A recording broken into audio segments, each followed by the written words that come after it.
Hi, so in this session we are going to start with a new topic, that is arrays. But before going into arrays, I want to discuss a very small problem, that is, let us say you are taking input of 3 integers and you have to find out the largest amongst them. Okay, so this problem we have already done before. So what I am saying here is, let's say you have an I. Using a scanner you can take the input like this, s dot nextInt. You can take a j, which is again s dot nextInt, and after that you will take a k, which is again s dot nextInt. You have taken these 3 integers. Now if you want to find out the largest amongst them, you will compare I, j and k and accordingly solve the question. Some condition will be there that I is greater than equal to j and I is greater than equal to k, etc, etc, and you can compare these 3 integers and find out the largest amongst them. Okay, so that is quite easy. This was for 3 integers. Now let us say I tell you that you will be taking input of 10 integers. You have 10 integers and again you have to find out the largest amongst them. You have to find out the largest amongst 10 integers. Now you can do that, obviously you can do that, but that will be quite hectic, because you will be writing 10 conditions, first taking input of 10 integers and then comparing here and there. That will be quite hectic. Why? Because you are taking 10 variables first of all, then you are maintaining 10 variable names. Like we know that I equal to s dot nextInt. If I say 4 has come into the input of I, it is like this. 4 has been stored in a memory of 4 bytes and its name is I.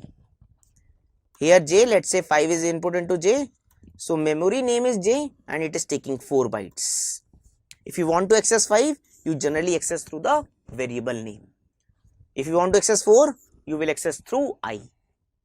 Now if you want to compare 10 variables, that means you have to maintain 10 variable names and you have to maintain 10 integers which will be stored here and there. Okay, and there will be 10 variable names. Let's say they can be a, b, c, d, e, f, g, h, I and j, and you have to write the conditions like a greater than equal to b and a greater than equal to c and a greater than equal to d. You have to write these conditions like this. Okay, so that will become quite hectic and it will be almost impossible if I tell you to calculate largest amongst 100 integers or 1000 integers. So these many conditions we will not be writing. Okay, that will be a quite bad code and that is quite next to impossible. Okay, so for that convenience we have a storage named arrays, right? So if we want to store many integers or many characters or many strings, we can use arrays. What arrays does is, first of all, it stores all the integers or characters continuously. Let's say you want 10 integers, so 1, 2, 3, 4, 5, 6, 7, 8, 9, 10. You can store 10 integers in the storage, 4, 5, 9, 1, 16, 17, 20, 15, 14, 13. These are the 10 integers which you have stored, and they are stored continuously as well. Continuously I mean what? If you want to access any element, you just need the reference of first element. Let's say its address is xyz.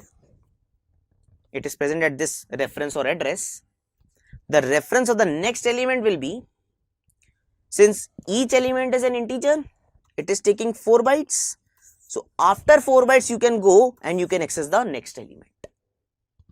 After 8 bytes you can go, you can access this element. If this is my first element, second element, third element, fourth element, fifth, sixth, 7, 8, 9, 10. If you want to access fifth element, this plus this plus this plus this. So you can just go plus 16 bytes and you will access the fifth element. Okay, so this is what array does. It stores all the elements and it stores all the elements continuously, right? So what continuously does is, you can directly access the next elements by just skipping few of the bytes. If it is of integers, you can skip 4 bytes. If it will be of long, you can skip 8 bytes. So you can store all the integers or all the long variables or etc. continuously. Here you have stored 10 integers, so you have taken 40 bytes. And you have taken 40 bytes continuously, right? So you have just stored all the elements continuously. This is how we store elements in arrays, right? One more thing, in an array, there is an indexing concept. Indexing concept means, if I have an array of 5 elements, let's say 5, 2, 6, 9, 4, I am saying this is my first integer. In programming, it is 0th integer, first integer, second integer, third integer, fourth integer. So the first integer is present at 0th index. Second element is present at first index. There is an index concept. Third element is present at second index. So nth element will be present at n minus 1th index.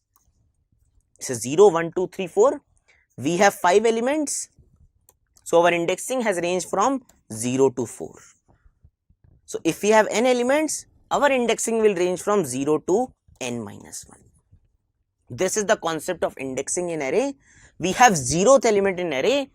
We have first element in array as well, but it is after the 0th element. Okay, so our counting in array starts from 0, right? We are going to be in more detail in arrays in further sessions, but in this session you must have understood that what are arrays and how elements are stored in arrays. Okay, this is the basic thing.